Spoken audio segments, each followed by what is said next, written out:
Hello everyone, welcome to R S 3 classes. Student, आज की class हमारी हिस्ट्री की है, जो कि मोस्ट इम्पॉर्टेंट है। जो क्वेश्चन बार बार एग्ज़ाम में पूछे गए हैं वही सब क्वेश्चन इस क्लास में शामिल किए गए हैं। तो स्टूडेंट, इसे आप लोग ध्यान से देखिएगा और मेरी क्लास को लाइक सब्सक्राइब शेयर कमेंट ज़रूर करिएगा। और ये सब क्वेश्चन मोस्ट इम्पॉर्टेंट है स्टूडेंट, कई बार एग्ज़ाम में पूछे गए हैं रिपीटेड, तो आप लोग इसे ध्यान से ज़रूर देखिएगा। तो चलिए हम लोग स्टार्ट करते हैं। सबसे पहला प्रश्न क्या है कि निम्नलिखित में से कौन प्रस्थान त्रयी में सम्मिलित नहीं है।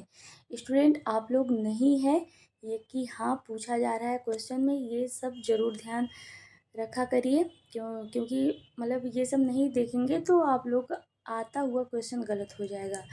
तो इसमें क्या पूछा गया है, निम्नलिखित में से कौन प्रस्थान त्रयी में सम्मिलित नहीं है।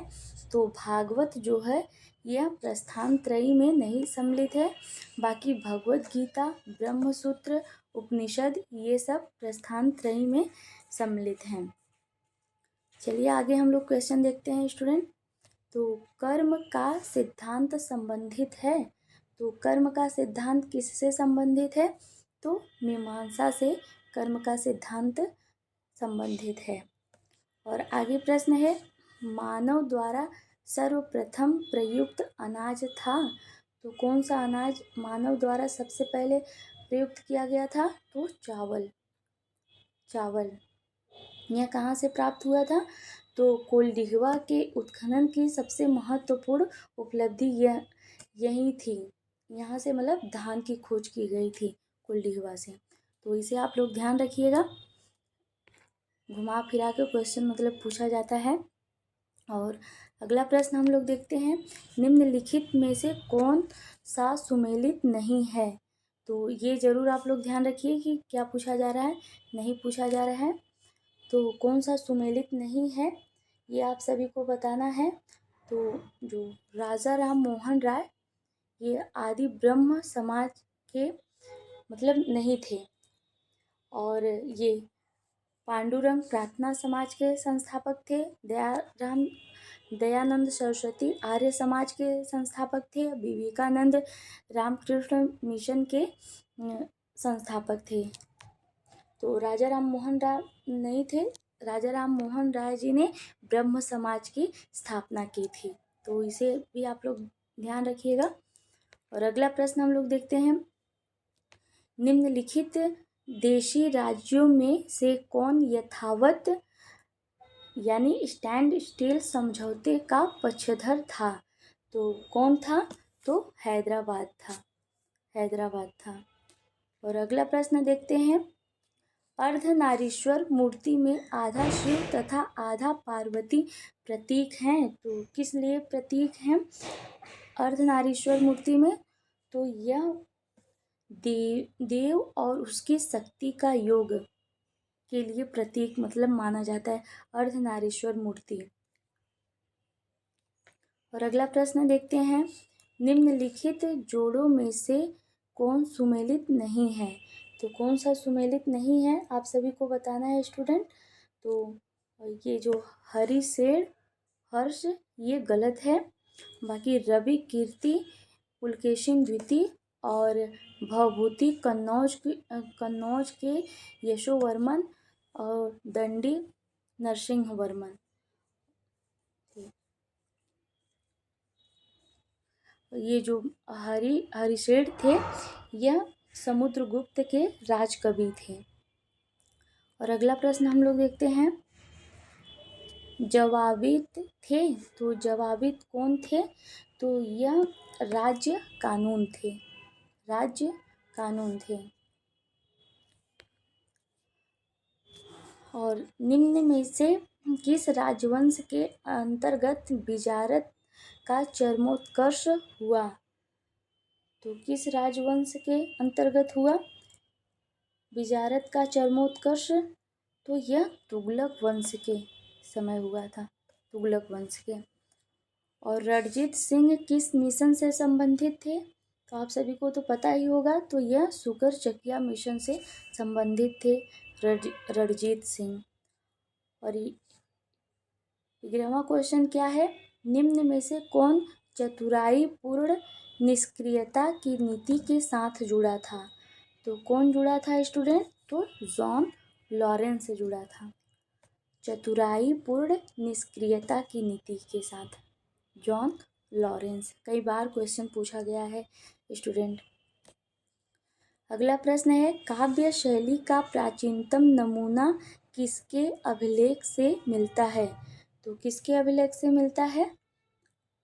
तो यह काठियावाड़ के रुद्रदामन के अभिलेख से मिलता है काव्य शैली का प्राचीनतम नमूना।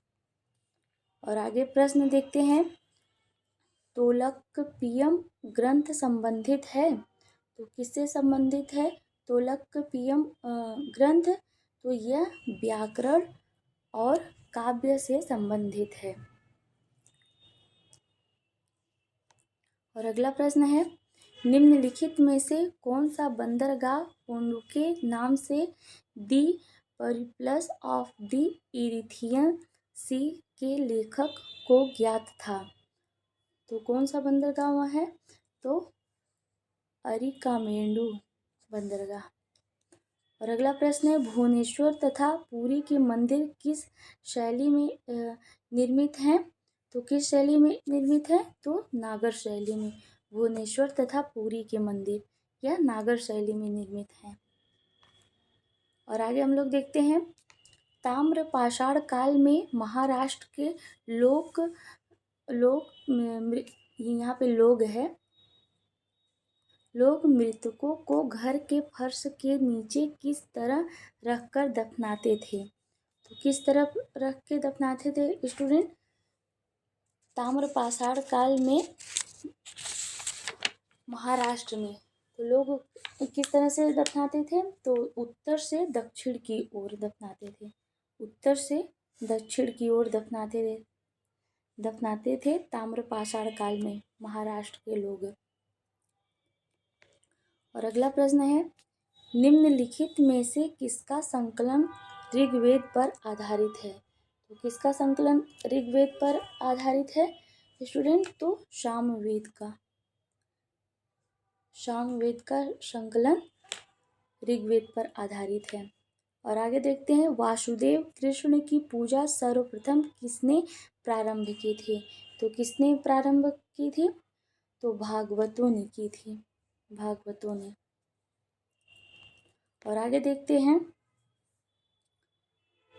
निम्नलिखित में से कौन भारतीय राष्ट्रीय कांग्रेस के स्थापना अधिवेशन में उपस्थित नहीं थे? तो कौन उपस्थित नहीं थे जब भारतीय राष्ट्रीय कांग्रेस की स्थापना हो रही थी? तो सुरेंद्र नाथ बनर्जी उपस्थित नहीं थे। और अगला प्रश्न है, लाल बाल और पाल त्रिगुट का कौन व्यक्ति भारतीय राष्ट्रीय कांग्रेस का अध्यक्ष हुआ? तो कौन हुआ था? तो लाला लाजपत राय हुए थे। और अगला प्रश्न है, निम्नलिखित में से किस अधिनियम द्वारा भारत के गवर्नर जनरल को अध्यादेश जारी करने की शक्ति प्रदान की गई? तो किस अधिनियम द्वारा स्टूडेंट? आप सभी को बताना है, किस अधिनियम द्वारा भारत के गवर्नर जनरल को अध्यादेश जारी करने की शक्ति प्रदान की गई? तो आप सभी को बताना है। तो यह भारतीय परिषद अधिनियम 1861 के द्वारा यह अधिनियम भारत के गवर्नर जनरल को अध्यादेश जारी करने की शक्ति प्रदान की गई थी इसी अधिनियम के द्वारा 1861 के। तो ये 21 क्वेश्चन थे स्टूडेंट, जो कि मोस्ट इम्पॉर्टेंट थे, कई बार एग्जाम में पूछे गए हैं घुमा फिरा के। तो आप लोग इसे 1 से 2 बार ज़रूर मेरी क्लास को देखिएगा। और जो लोग भी स्टूडेंट मेरी क्लास को सब्सक्राइब नहीं किए हैं, प्लीज़ सब्सक्राइब कर दीजिएगा और शेयर भी और लाइक भी। Thank you.